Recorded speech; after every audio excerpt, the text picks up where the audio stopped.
আপনাদের পড়ে শোনাচ্ছিলাম লুইজি বার্তোলিনির উপন্যাস বাইসাইকেল থিভস। উপন্যাসটির আজ পঞ্চম পর্ব।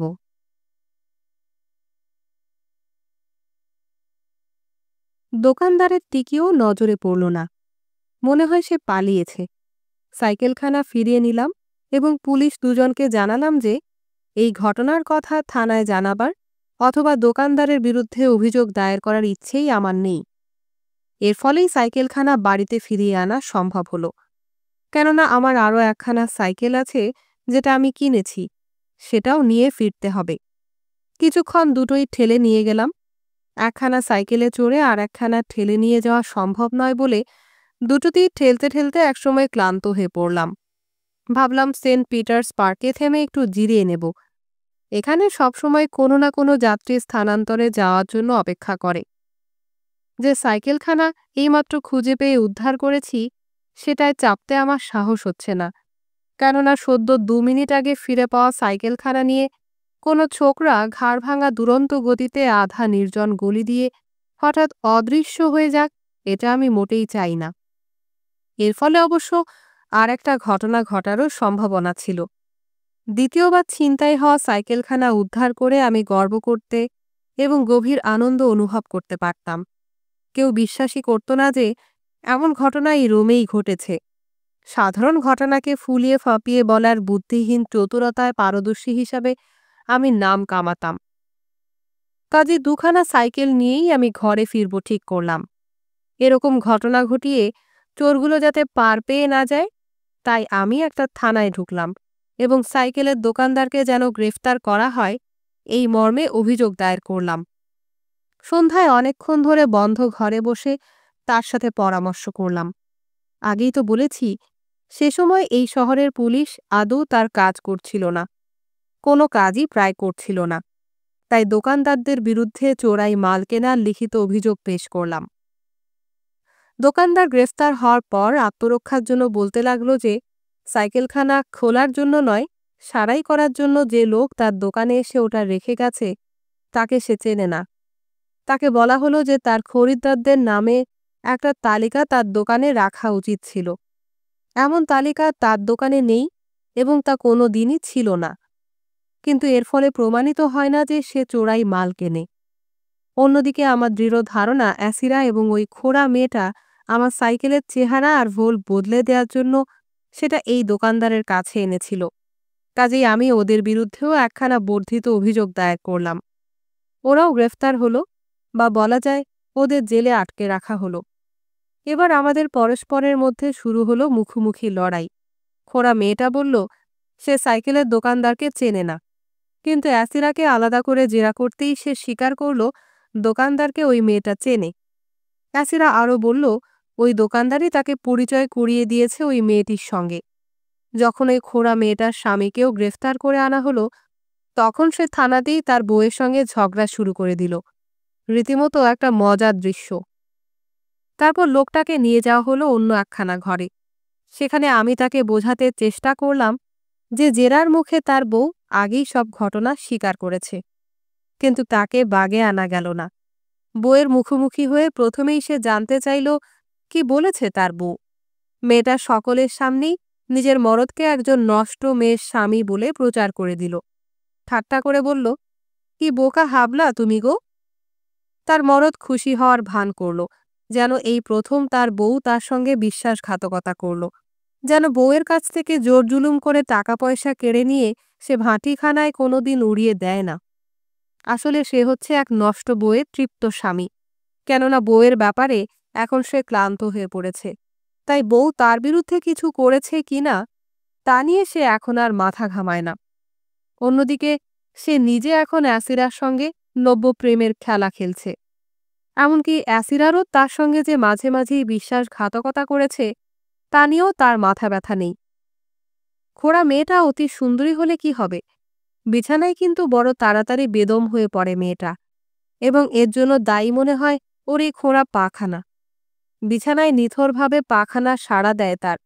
কিন্তু মেয়েটা সুন্দরী ও অতি আনন্দদায়ক, এবং বিছানায় এমনই উত্তেজনার খোরাক তার শরীর যে জনসাধারণের নিরাপত্তারক্ষক দারোগা সাহেব এর মধ্যেই মতলব পেতেছেন ওর কাছ থেকে পাওনা পুরো বুঝে নেবেন। মরদটার নজরে সেটা পড়েছিল।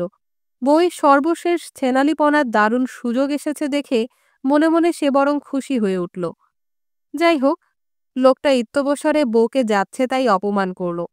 বউটা তাকে ঠেসিয়ে মারল এক চড়। শুরু হলো দুজনের মধ্যে লড়াই। হাসছিলাম আমি, কিন্তু অ্যাসিরার মুখ খুব গম্ভীর। খোড়া মেয়েটার হাতে মার খাওয়ার ভয়ে সে এই বিবদমান নারী পুরুষকে ছাড়িয়ে দেওয়ার একটুও চেষ্টা করল না। পুলিশটাও দাঁড়িয়ে দাঁড়িয়ে শুধু নজর রাখছিল, যেন তারা পরস্পরকে বড় বেশি আঘাত করে না বসে। যেমন লোকটা তার বউকে যেন কোনোভাবেই টেবিলের কোণে ছুঁড়ে ফেলতে না পারে। এই ধস্তাধস্তির সময় মেয়েটার অন্তর্বাসের ভেতর থেকে একখানা চিরকুট নিচে পড়ে গেল। কুড়িয়ে নিলাম সেটা এবং কৌতূহল ভরে পড়লাম।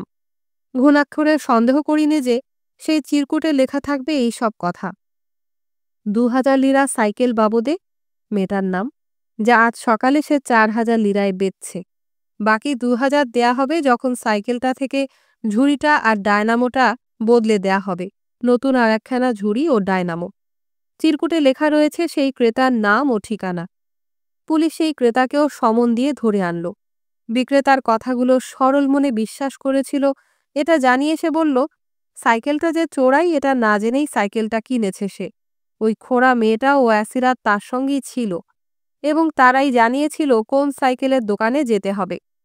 এমনভাবে ক্রেতাটি দাম দিয়ে তার ক্রয়কে আইনসিদ্ধ করতে চেষ্টা করেছিল এবং ভালো মনেই সে যে জিনিসটা কিনেছে এখন আগাগোড়া এরকম একটা ভান করছিল। ইতিমধ্যে সবকিছু কাগজে কলমে লিখিত হলো। সাইকেলের দোকানদার, খোড়া মেয়েটা ও অ্যাসিরাকে পুলিশ জেলে পাঠাতে উদ্যত হলো। পুলিশ যখন অ্যাসিরাকে জেরা করছিল তখন সে দারুণ রেগে গেল। ওর এসব কায়দা আমি ভালো মতোই জানি। অত্যন্ত অনায়াসে এসিরা তোমাকে অপমানিত করতে পারে। পুলিশটাকে সে বলেছিল, তুই স্বার্থপর, নিজেও খাবি না, অপরকেও খেতে দিবি না, সিরেফ একটা কুকুর, আস্ত লম্পট। প্রতিশোধ নেয়ার জন্য সিসিলির পুলিশটা অপ্রত্যাশিতভাবে অ্যাসিরাকে একটা চড় কষালো। চড়টা এত জোরালো ছিল যে সঙ্গে সঙ্গে তার গালে আঙুলের লাল দাগ ফুটে উঠল। যখন সবকিছু বলা এবং করা হয়ে গেল তখন মনে মনে ভাবলাম যে মেয়ে মানুষটা এই ক্ষয়ক্ষতির জন্য দায়ী সে ইতিমধ্যেই উপযুক্ত প্রতিফল লাভ করেছে, যথেষ্ট মূল্য পেয়েছে। এর অধিক মূল্য কেন তাকে দিতে বাধ্য করছি? অবশেষে আমার বিবেচনার শক্তি ফিরে এলো। প্রথম যখন রাগ হয়েছিল তখন পরিষ্কার জানতে পেরেছিলাম স্বামীটি সাইকেল চুরির মতলব করেছিল। প্রথম যেটা সে খোঁজ পাবে সেখানেই হাতাবে। খোড়া মেয়েটা আমার সাইকেলখানা চুরি করার কথাটা বলেছিল। অ্যাসিরা ওদের সঙ্গে করে কিনেছে এটা ভালোভাবে জেনেই সাইকেলের দোকানদার প্রাপকের কাজ করেছে, আর এজন্যই কারা তার সাইকেলখানা এনেছিল তা স্বীকার করতে সে অনিচ্ছুক ছিল। যাই হোক, এখন তো সবকিছু প্রমাণিত হয়েছে, কোথাও সন্দেহে ছিটেফোঁটাও নেই। তাহলে এই গরিব বেচারাদের ওপর নিষ্ঠুর এবং প্রতিহিংসা পরায়ণতা হওয়ার কি তার কোনো সার্থকতা আছে? যতবার চেয়েছি ওই লোকটার বউয়ের সাথে আমি গোপনে রমণ করেছি। নদীতে স্নানরতা নারীর মডেল হিসাবে অ্যাসিরাও তো আমাকে কমবেশি যে দর্শকের দিকে উলঙ্গ পিঠ রেখে তার চওড়া নাশপাতি সদৃশ নিতম্ব যুগল, তার কালো চুল, তার ক্ষীণ কটিদেশ প্রদর্শন করেছে অপরূপ ভঙ্গিমায়। ওই খোড়া মেয়েটাকে তো আমি কখনো কোনো পুরস্কার দেইনি। এখন একমাত্র যার বিরুদ্ধে আমার মনে রাগের আগুন জ্বলছে সে হচ্ছে ওই দোকানদারটা। এই মুহূর্তে আমার মনে পড়ল, দোকানদার আমার সাইকেল থেকে পুরনো ঝুড়ি আর ডায়নামোটা খুলে ফেলেছিল নতুন একটা ঝুড়ি আর ডায়নামো পরাবে বলে। নতুন ডায়নামো এখনও সে পরাতে পারেনি, কিন্তু পুরনোটা খুলে ফেলেছে এবং প্রমাণ করার জন্য নতুন ডায়নামোটা এনেছে থানায়। যুক্তিটা হলো, যেহেতু এই ডায়নামোটা আমার নয় তাই এই সাইকেলখানাও আমার হতে পারে না। পুরনো ডায়নামোটা বদলে নতুন একটা ডায়নামো লাগাবার কথাটা সে বলার সুযোগই পেল না। হয় আমার সদিচ্ছা লাভের অথবা নিজের সম্পদ ফিরে পাওয়ার কথা ভুলে যাওয়ার কারণে নতুন ডায়নামোটা এখন আমার পকেটে ঢুকেছে।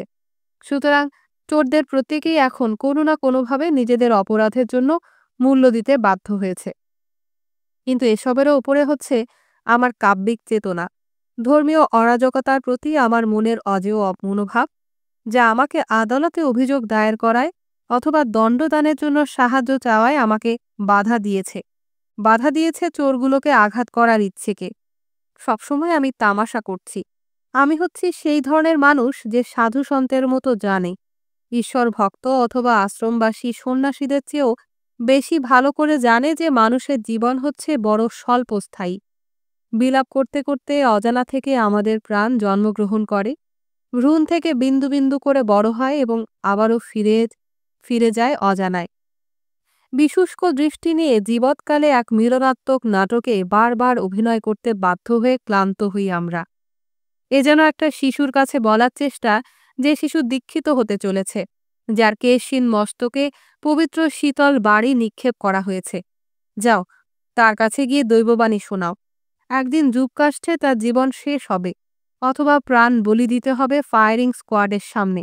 বলো তাকে একটা খোঁড়া মেয়েকে বিয়ে করতে, এবং তার সে বউও যতবার খুশি তার বিরুদ্ধে বিশ্বাসঘাতিনী হবে। ভাগ্যের কোন পরিবর্তন তার জন্য সঞ্চিত হয়ে আছে, কোন দুর্ভাগ্য এবং শোক তাকে জয় করতে হবে, তা যদি আগে থেকে জানতে পারত, তবে নিশ্চয়ই কোনো মানব শিশু স্বেচ্ছায় এই পৃথিবীর বুকে জন্মগ্রহণ করত না। জয় করবে কিসের জন্য? যে মানুষ সবচেয়ে বেশি সুখ ভোগ করে সেই কি সবচেয়ে দীর্ঘজীবী হয়? হয় তার বিপরীত, সেই সবচেয়ে স্বল্পকাল বেঁচে থাকে। আর এটাই হচ্ছে দার্শনিকের সান্ত্বনা, যা দার্শনিকের শিক্ষার চেয়েও বেশি মূল্যবান সান্ত্বনা। মার্চের ভোগ সুখ পরার নগরবাসীদের কথায় এটা হচ্ছে একটুখানি রসুন, অথবা রসুনের সামান্য গন্ধ মিশ্রিত টাটকা রসবোধ, যা একজন লেখকের মেধাই শুধু প্রকাশ করতে সক্ষম। কিন্তু এ নিশ্চিত যে এই রচনা কৌশল, যা হচ্ছে সৃষ্টির মহাকাব্য, তা এমনকি আদমের কৌশলযোগ্য নয়। লোককে বেঁচে থাকতে হবে, এবং সে কাগজের ওপর হুমড়ি খেয়ে পড়ে কলমের মুখ দিয়ে ঝরে পড়া কালো কালির ছোট ছোট চিহ্ন দিয়ে কাগজের বুক ভরে ফেলবে না। কাগজের পৃষ্ঠার উপর নিচু হয়ে আমাদের শোক অথবা হাসির কাহিনী আমাদের লেখা উচিত নয়। লিখব না আমাদের ব্যর্থ অভিযানের কাহিনী, যতটা অন্যের চেয়েও নিজেদের জন্য। এখন আমি প্রায় বৃদ্ধ, আমার পক্ষে তা অনিষ্টকর। আমি যা করছি তা সম্মানজনকভাবে একটা যুদ্ধের শেষে অবসরপ্রাপ্ত সেনা নায়কেরা করে। আমি আমার আত্মকথা লিখছি, আমি বর্তমান রাজনৈতিক অবস্থার কথাও লিখছি। বড় যন্ত্রণাদায়ক হলেও তা বড় প্রয়োজনীয় আমার কাছে। তাছাড়া এটা খুব কদাচিৎ ঘটে যে কোনো লেখক মতবাদের দ্বারা সমকালীনদের ওপর প্রভাব সৃষ্টি করেছে, বিশেষ করে আমাদের এই দুর্ভাগা ইতালিতে। আমরা সবাই শুকনো মশলা মিশ্রিত শবদেহে পরিণত হয়েছি। গল্প বলার পক্ষে আমাদের জীবন প্রায় নিথর হয়ে গেছে। কিন্তু আমি একসময় বেঁচেছিলাম। আমি ঐশ্বরিক ধর্মীয় রাজদ্রোহের মধ্যে বেঁচেছিলাম, এবং হাজার হাজার লক্ষ লক্ষ মানুষ যারা এখনও শহরগুলোতে বাস করেছে, তাদের মধ্যে বেঁচে থাকার মতো সাহসের ঘাটতি রয়েছে। আমি কিন্তু কখনো কারো কাছে মাথা নত করিনি। আমার কাছে এখন একটা পথই রয়েছে, তা হচ্ছে পলায়ন, এবং আরও বেশি কিছু যাতে হারাতে না হয় আমি তাই পালিয়েছি। কিন্তু পলায়নের আগে যা আমার পক্ষে সম্ভব হওয়ার কথা, তার চেয়েও বেশি আমি আহরণ করে নিলাম। এ কাজ করলাম অধিকার অর্জনের আগেই। যে বনভূমিগুলো ছিল আমার কাছে হোটেল, সেখানে আহরণ করলাম শান্তি, সত্যিকারের শান্তি, যা আমার কাছে কিছু না কিছু করার স্পষ্ট একটা সুযোগ মাত্র। তবু বাস্তবে অপার আনন্দে তাকিয়ে তাকিয়ে সেসব দেখার মতো কোমল শস্যবৃন্ত হাওয়ায় দুলছে বা দুলছে না। প্রথমে ভয়ানক আন্দোলিত হচ্ছিল, তারপর মৃদুভাবে, তারপর নিষ্কলঙ্ক শান্তিতে নিথর হলো সেসব। এদের দিকে তাকিয়ে থেকে যে কোনো লোক ঘণ্টার পর ঘণ্টা, দিনের পর দিন, এমনকি গোটা একটা বসন্তকালও কাটিয়ে দিতে পারে। মাঝে মাঝে একটা মৌমাছি কিংবা একটা প্রজাপতি অথবা একটা পুরুষ মৌমাছি তাদের বুকে এসে বসে, বিশ্রাম নেয়। মৌমাছির নাম অ্যাসিরা, প্রজাপতি হচ্ছে আনা স্টিকলার, আর বোধহয় আমি হচ্ছি পুরুষ মৌমাছি। কিন্তু শুধু সোনালি কাঁচপোকা এবং প্রজাপতি নয়, হাওয়ায় আন্দোলিত এই শস্যবৃন্তের পেছনে রয়েছে সমগ্র বিশ্ব। খোড়া মেয়েটার ভাবনা আমার হৃদয়কে খান খান করে দিচ্ছিল। সে কথা আমি এখনো বলিনি। সারাদিনে পুরো একটা বেলা সে ছেলে মেয়েদের ছেড়ে দূরে থাকত, হয় থাকত গরাদ ঘরে, আর না হয় কোনো পুলিশের হাবিলদারের সঙ্গে তার কুঠুরিতে। তার ছিল দুটো ছেলে মেয়ে, একটা বড়, তার মাঝে চোরদের সঙ্গে থাকে এবং তার জন্য মাঝে মাঝে তাকে গারদে থাকতে হতে পারে। অন্যান্য জিনিসের সঙ্গে এসব কথা বুঝতে পারার মতন যথেষ্ট বয়স হয়েছিল তার। অন্যটা নেহাতি শিশু, গারদে আবদ্ধ তার মায়ের জন্য সে হয়তো তখনও কাঁদছে। বিচারের রায় দেওয়ার সময় বিচারকরা কেন এসব কথা ভাবেন না? তাদের এই পোশাকে আচ্ছাদিত উদাসীনতা কখন আসে? আইনের আদালত সেই স্থান নয় যেখানে এসব কারণ স্থিরীকৃত নয়।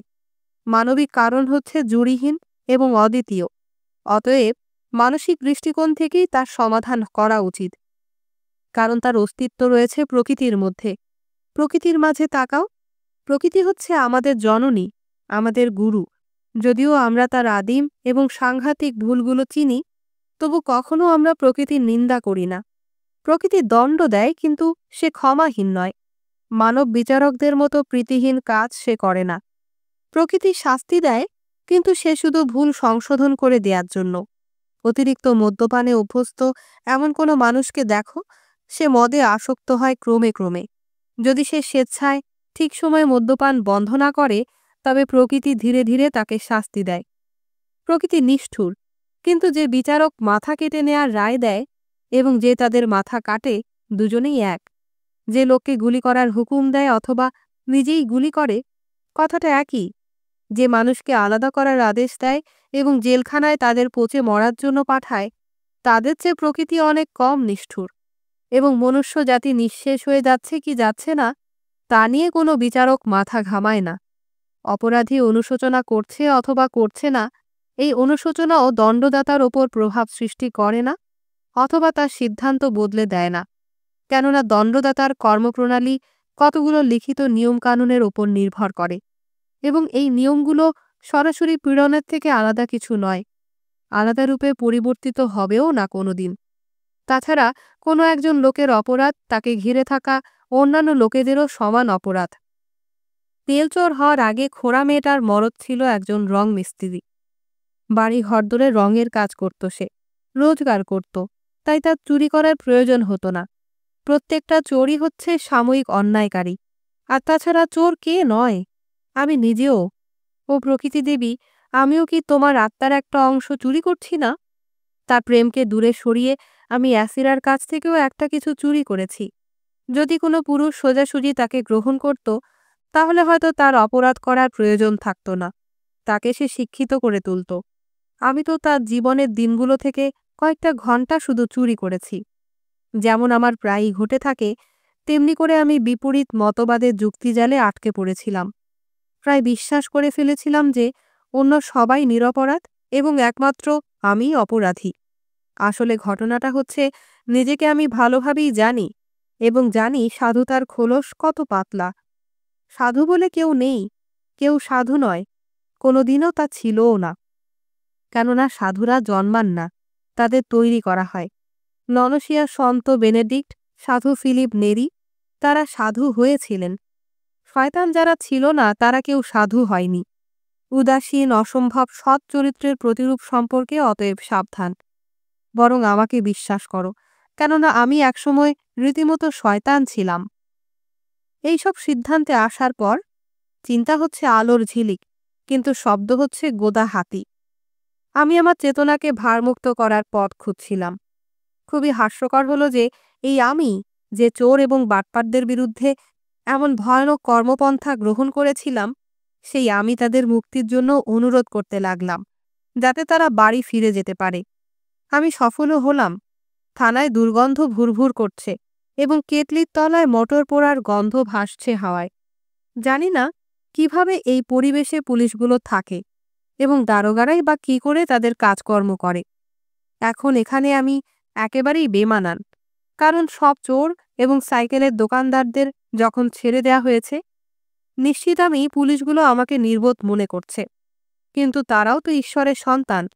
ওদের একজন যখন বুঝতে পারল যে 4 বদমাইশি মুক্তি পাবে এবং রাতে ওদের ওপর নজর রাখার কাজ থেকে সে রেহাই পাবে, তখন সে আনন্দে হাত কচকাল। যথেষ্ট বোদ্ধা হিসেবে সে আমাকে উপহাস করল। এমনকি থানার দারোগা ভাবল কিংবা সন্দেহ করল যে আমি একটা আস্ত পাগল। বোধহয় সত্যি সত্যিই আমি পাগল। কিন্তু আমাকে সে কথা বলো না। আমি যে তোমার চেয়ে বেশি জ্ঞানী, আমার এই সুখকর ভ্রান্তিবিলাস আমার কাছ থেকে কেড়ে নিও না। আমাকে আমার কাব্যিক চেতনা নিয়ে আমার নিজের কাছে সত্য হয়ে উঠতে দাও। আমার চিন্তার রেখাকে অনুসরণ করো। যদি অনেক লোক তা করে, তবে দেশের সরকার ক্রমে দুর্বল হবে, উঠবে তুচ্ছ, অস্থায়ী এবং ছায়ার মতো। বাস্তবিক সরকার এবং পুলিশের ছায়ার মতোই হওয়া উচিত। হবে হালকা ছায়া, যে রাষ্ট্র এখনো এই পৃথিবীতে জন্মায়নি, যার অস্তিত্ব এখানে আর নেই, সেই রাষ্ট্রের মধ্যে সেতুর উপর ভ্রমণরত তীর্থযাত্রীকে অনুসরণ করবে।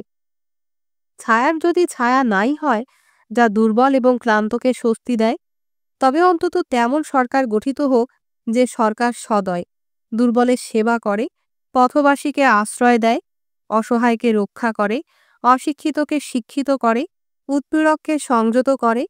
এইসব সত্যিকারের শিকারী জানোয়ারকে সংযত করার এবং থামানোর জন্য তাদের তলপেটে আঘাত হানাটাই সেরা পথ নয়। সেরা পথ হচ্ছে সাবলীল কর্মপ্রক্রিয়ার সঙ্গে তাদের যুক্ত করা। তবেই তাদের সংযত করা সম্ভব। সরকারের একটু চিন্তা করা দরকার, রুটির গুঁড়ো আর চিনি ছড়ানো টেবিলের ওপর তারা ঠিক মাছির মতো হালকা, এবং ভাগ্য বলে কোনো বাগান জুটলে তারা ঠিক প্রজাপতির মতো ফুলে ফুলে উড়ে বেড়াবে। তারা যেমন, ঠিক সেরকম বোলতা আর সাপ হয়ে তারা আর থাকবে না। ওহ, এখন ফিরে আসি আমার সম্প্রতি অপহৃত সাইকেলটার কথায়। আমি ভাবছি ব্যাপারটা এখনো ছেড়ে দেব কিনা। আমার হারিয়ে যাওয়া অ্যালুমিনিয়ামের বাইসাইকেলটা, আমার রূপোর সাইকেল, সেটার খোঁজ করা এবার ছেড়ে দেব কিনা, অথবা যে কোনো মূল্যেই পড়ুক আর একবার শেষ চেষ্টা করব কিনা সেটা উদ্ধার করার জন্য। এক নাপিত একবার ঠাট্টা করে আমাকে বলেছিল যে হারিয়ে হারিয়ে সাইকেল ফিরে পাওয়ার অর্থ হচ্ছে আর একটা চুরি যাওয়া।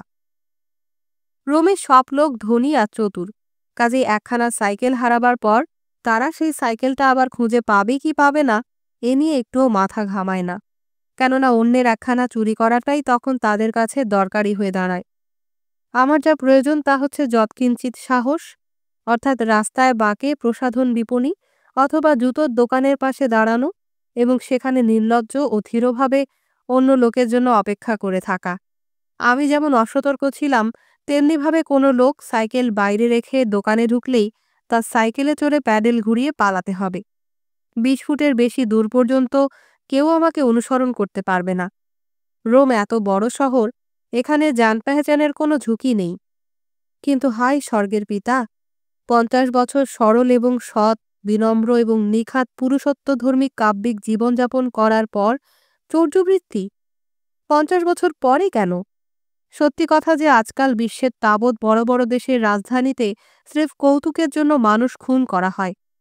কত সফলভাবে এ কাজ করা যায় শুধু তা পরীক্ষা করে দেখার জন্য। যাই হোক, আমরা এখন মরু প্রান্তরের আরবদের সমগোত্রীয়। তারা একজোড়া জুতো ছিনিয়ে নেয়ার জন্য নির্ভীক শিকারীকে খুন করে। জেসিং থেকে সোলুকে এইসব শিকারী একাকী সন্ধ্যার ঝোঁকে পাতিহাঁস শিকার করতে যায়। অন্য কোনো আরব আড়াল থেকে শিকারীকে খুন করে, হয় কৌতুকের জন্য, আর না হয় তার জুতো জোড়া তার প্রয়োজন আছে বলে।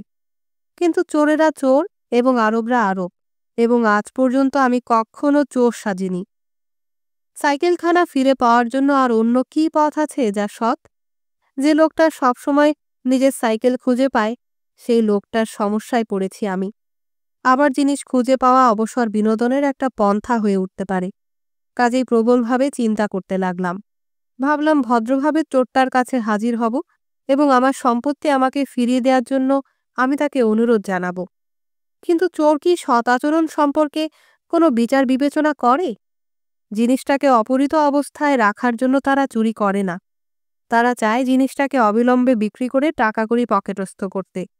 চৌর্যবৃত্তির জন্যই তারা চুরি করে, কেননা চৌর্যবৃত্তিকে তারা মনে করে একটা ব্যবসা, এবং ব্যবসার বিনিময়ে আছে পুরস্কার, মুনাফা। আমার ক্ষেত্রে আমি পাপার কাছে যাব, তার সঙ্গে ভদ্রভাবে কথা বলবো, কিন্তু কেমন করে এবং কখন? সে আমাকে অপছন্দ করে আর আমিও তাকে আদৌ পছন্দ করি না। পানিক সরণির দৃশ্যটা খুব সাংঘাতিক হয়ে ওঠেনি, কিন্তু সেটা ঝগড়ায় পরিণত হয়েছিল, এবং ওই রাস্তা দিয়ে যাওয়ার সময় আমাকে যে যথেষ্ট উদ্বিগ্ন হয়ে থাকতে হবে তারও কারণ সৃষ্টি হয়েছে। ফ্লোরিন্দার কথাটা এখন আমার মনে পড়ছে। যুবতীকে আমি চিনি, কালাব্রিয়ার কসেনাৎসা অঞ্চলের এক কসাইয়ের মেয়ে সে। বেশ কবছর ধরে সেই যুবতী রোমে আছে। আরও অনেক মেয়ের মতো গ্রামের বাড়িতে নিয়ন্ত্রিত কৃষি যুবতী জীবনে ক্লান্ত হয়ে সে পালিয়ে এসেছিল এখানে। প্রেমের পশরা নিয়ে প্রেম বিলোতে সে উৎসুক ছিল। তার মন ছিল জান্তব লালসা ভরা।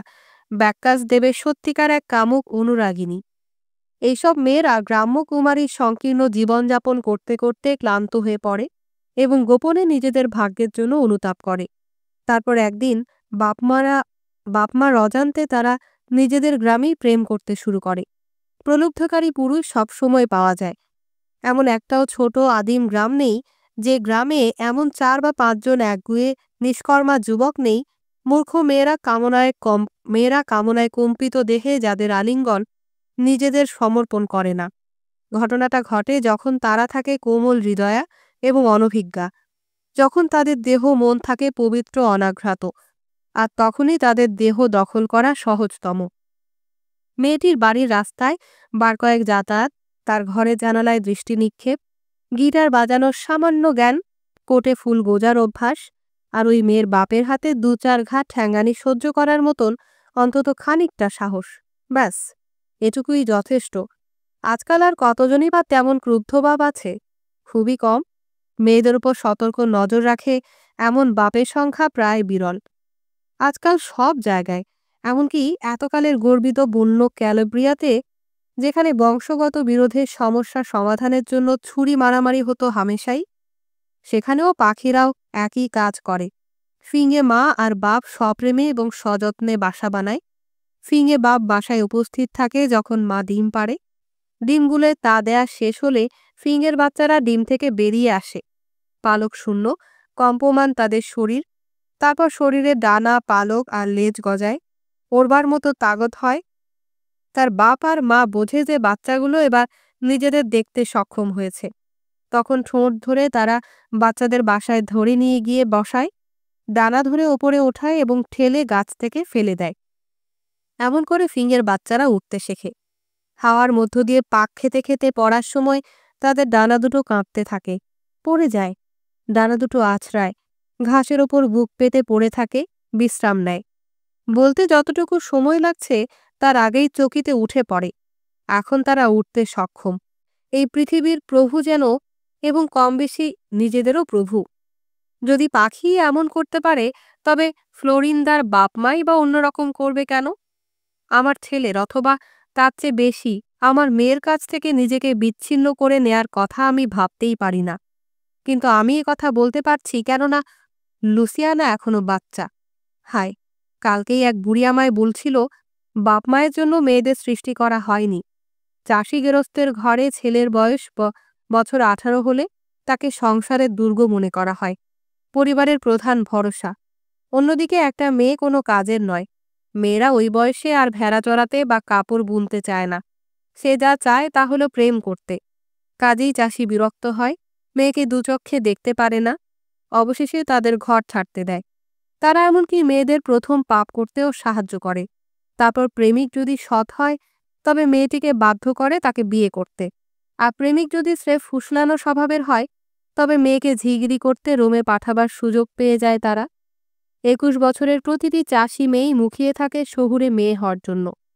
তার যা কিছু জানা প্রয়োজন ইতিমধ্যে সেসব সে জেনে নেয়।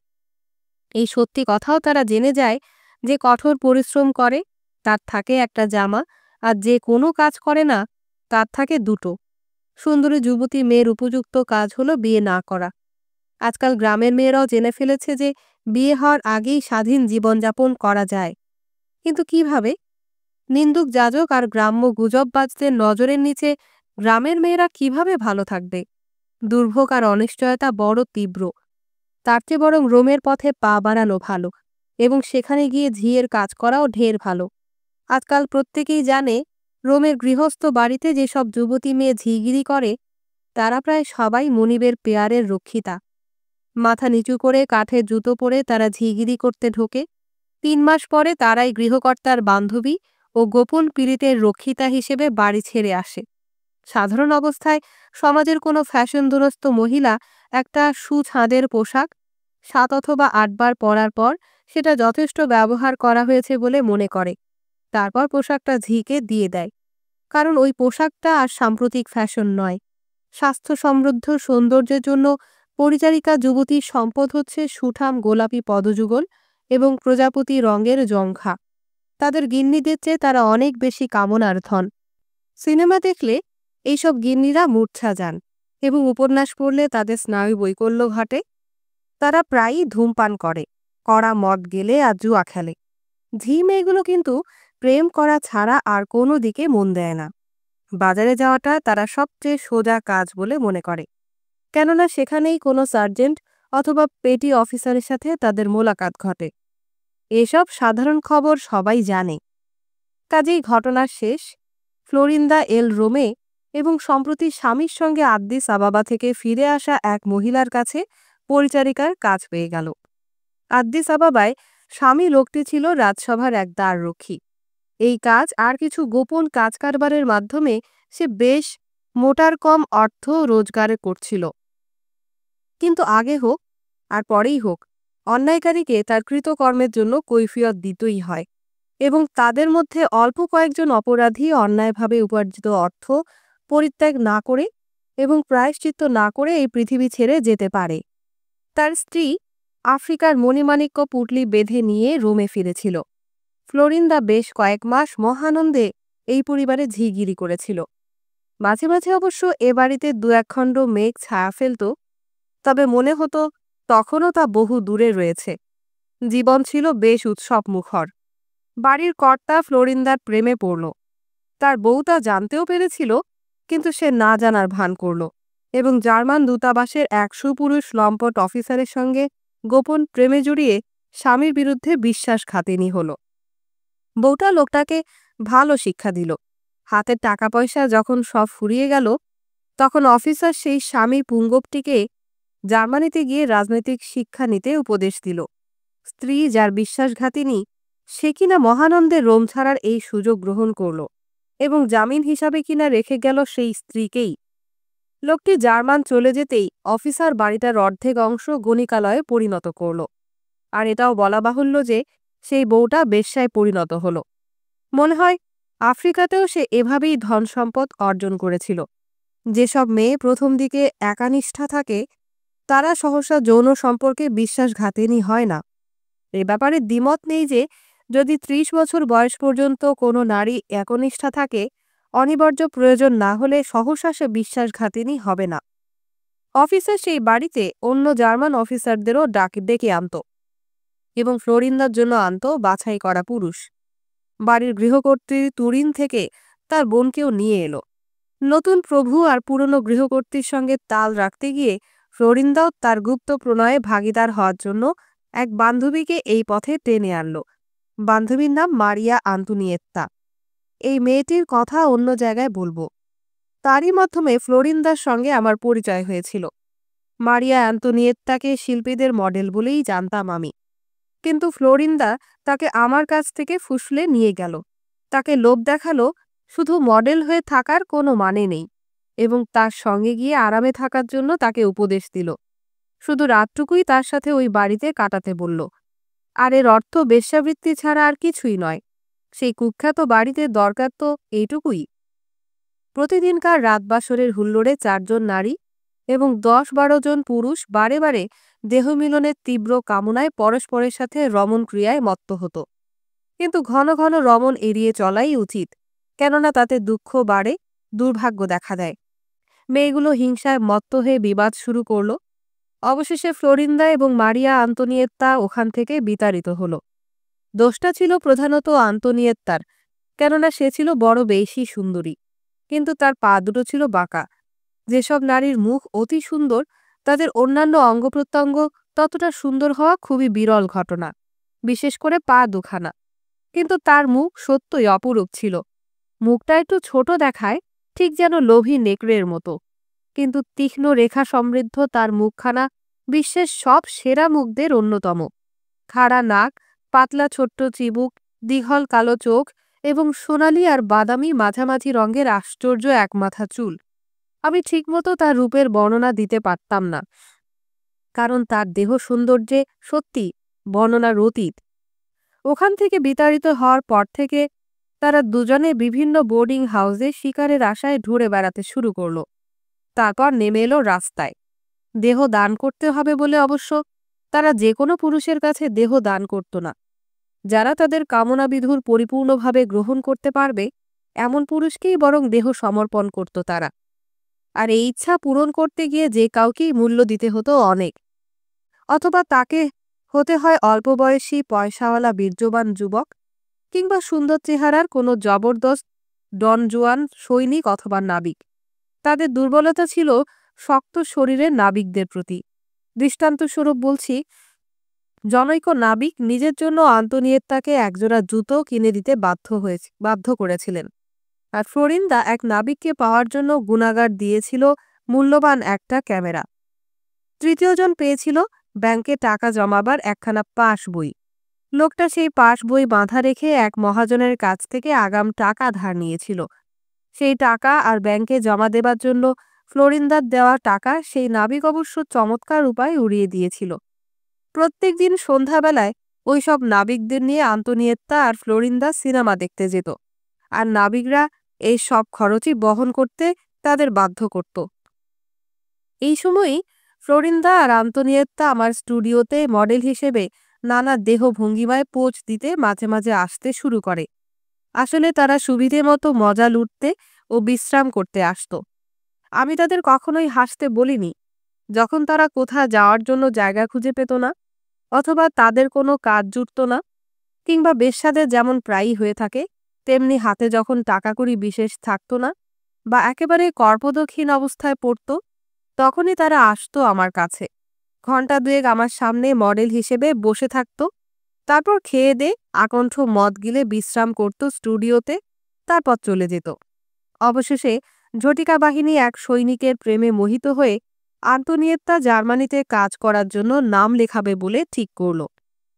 এর আগে কাজ করবার ইচ্ছে তার কখনো ছিল না, কিন্তু এখন মেকানিকের কাজ করবে ঠিক করল। আমার তো ধারণা ছিল সে মিস্ত্রি হতেই গেছে।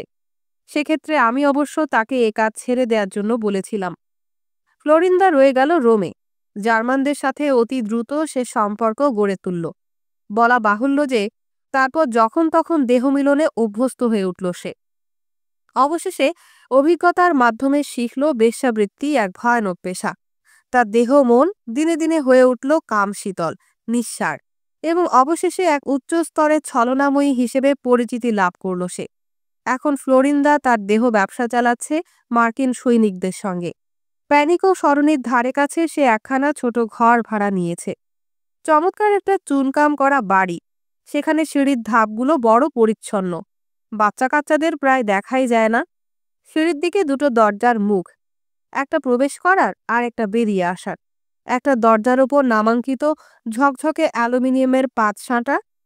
বাড়িখানা সত্যি সত্যি অভিসারের পক্ষে খাসা। এখানে সে রানীর মতো রাজত্ব করে আর উপার্জন করে প্রচুর অর্থ। সপ্তাহে প্রায় ৭০ লিরা, ১,০০০ লিরা। তবে ফ্লোরিন্দা নিজের মতে তার রোজগার ১০০,০০০ লিরা। খাওয়া দাওয়ার জন্য রোজ খরচ হয় ১,০০০ লিরা। জুতো ও মোজার জন্য সে রোজ খরচ করে ১,০০০ লিরা। মার্কিন সৈনিকরা তাকে সোনার পাতমোড়া আংটি অথবা সস্তার আতর ভরা বোতল কিংবা কালোবাজারে চড়া দামে কেনা নানা ধরনের মনোহারী জিনিস উপহার দেয়। উদাসীনভাবে সেসব জিনিস ফ্লোরিন্দা হেলাফেলা করে একটা বাক্সে বা ড্রয়ারে ঢুকিয়ে দেয়। সারাদিন ধরে ঘুমায় সে, যেন একটা কাঠবিড়ালি। দেহের মলিন রং, বেটে মোটাসোটা আর চূড়ান্ত ফাজিল। ১৮ শতকের ভিয়েনার শ্বেতপাথরের প্রতিমূর্তির মতন অপরূপ তার শুভ্র সুগঠিত স্তনযুগল। যখন আর্কেডিয়ার অধিবাসীদের মতো জীবন ছিল গ্রাম্য সরলতার আদর্শে বাঁধা, জীবনধারা ছিল শান্ত স্থির, হাতির দাঁতের মতন শুভ্র স্তনযুগলের অধিকারিণী যুবতীরা ঔষধি মাখানো পরচুলা পড়ত মাথায়। কল্পনা করতে পারি কেমনভাবে কামুক যুবক সৈনিকরা ফ্লোরিন্দার নরম বালিশ সদৃশ স্তনযুগল নিয়ে খেলায় মেতে ওঠে। ঠিক আমিও কদিন এইভাবে আনন্দ খুঁজে বেড়াতাম। আমার অবস্থা হতো স্তনবৃন্ত ও স্তনে ক্লান্ত কাঁদুনে বাচ্চাদের মতন। এইসব মার্কিনীরা কানাডা অথবা মিসিসিপির সাগরবেলার ঘর ছেড়ে প্রায় ৪ বছর ধরে বিদেশ বিভুঁইয়ে পড়ে আছে। তাই একটা নারী প্রেমের বা শরীরের স্বাদ পাওয়ার জন্য তারা কাতর ও লোভাতুর হয়ে পড়ে। আর যদি কিছু নাও থাকে তবু তাদের প্রতি করুণা থাকা প্রয়োজন। রক্তের মূল্যে জীবনের ঝুঁকি নিয়ে যে অর্থ তারা রোজগার করেছে তা যদি তারা আমেরিকায় পাঠিয়ে দেয় তবে তা আরোই জঘন্য হবে। মোটামুটি এই কথাগুলোই বলা যায় তাদের সম্পর্কে। তাদের জীবনের অন্যদিকে হচ্ছে এমনিতে তারা বেশ খাসা ছেলে, বেশ্যাদের স্বাভাবিক সঙ্গী। আমি নিশ্চিত যে তারা কেউ আদর্শবাদী নয়। কাব্য অথবা চিত্রশিল্পের মর্ম তারা বোঝে না। গানের জলসায় তারা যায়, কিন্তু শিল্পীর মন না থাকায় তারা তা বুঝতে পারে না। প্রাচীন এবং আধুনিক সংস্কৃতির ধারাও তারা অনুধাবন করতে পারে না। এত সরল বলে তারা নিচু স্তরের বেশ্যাদের কবলে পড়ে। মেয়েগুলো তাদের রুমাল আর গায়ের জামা পর্যন্ত কেড়ে নেয়। তারাও বাধা দেয় না।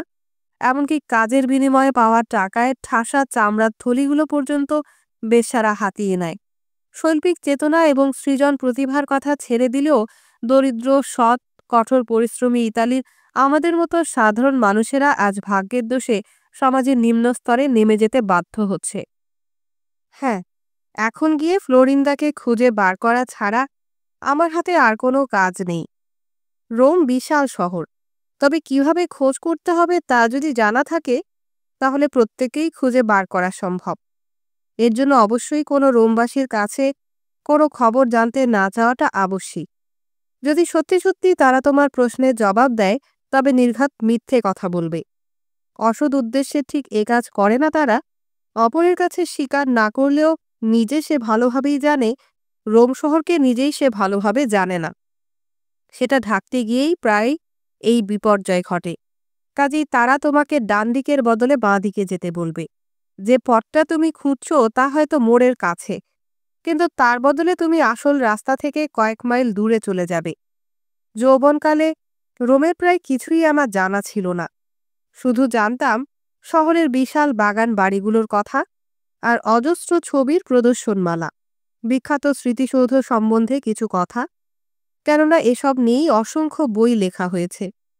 সে সময় একদিন সন্ত অ্যাঞ্জেলো প্রাসাদ থেকে আমাকে পাঠানো হয়েছিল স্টেশনের দিকে। ফেরতছাড় সরণি কোথায় আমি সেদিন জানতে চেয়েছিলাম। এখন আর কারো কাছে কিছু জিজ্ঞাসা করি না। হাতের তালুর মতো এখন রোমকে চিনি।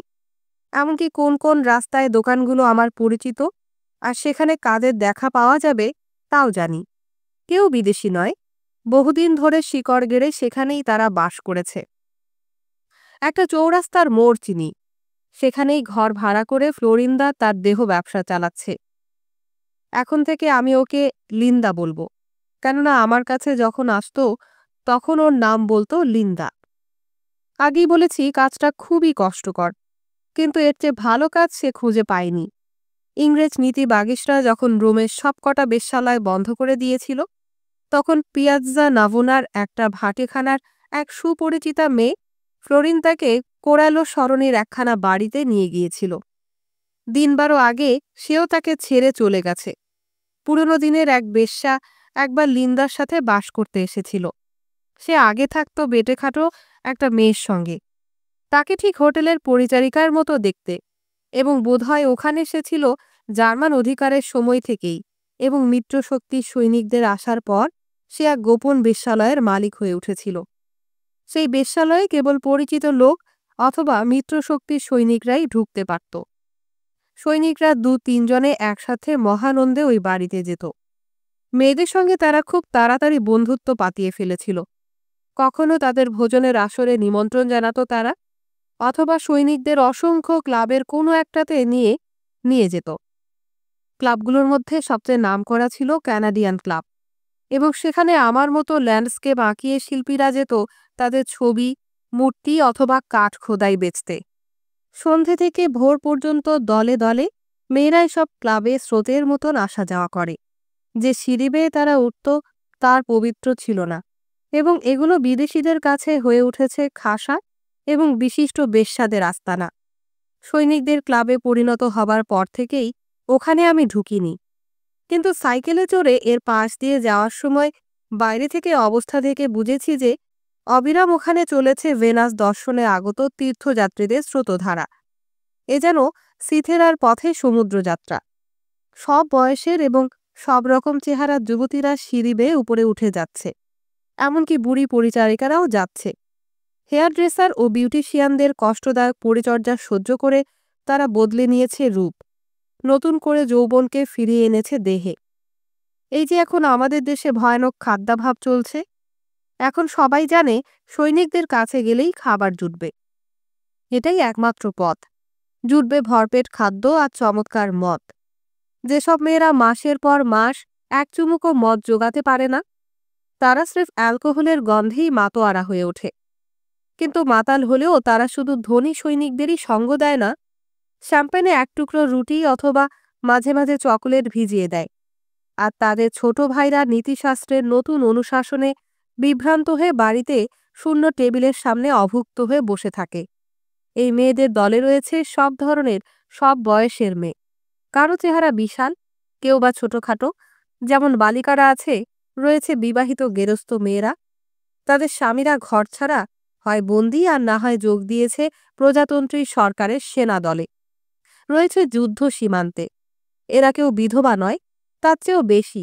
কেননা এখন কোনো পুরুষের কঠিন বাহুবন্ধন তাদের গণিকাবৃত্তির অতল কুণ্ড থেকে উদ্ধার করার জন্য কেউ নেই।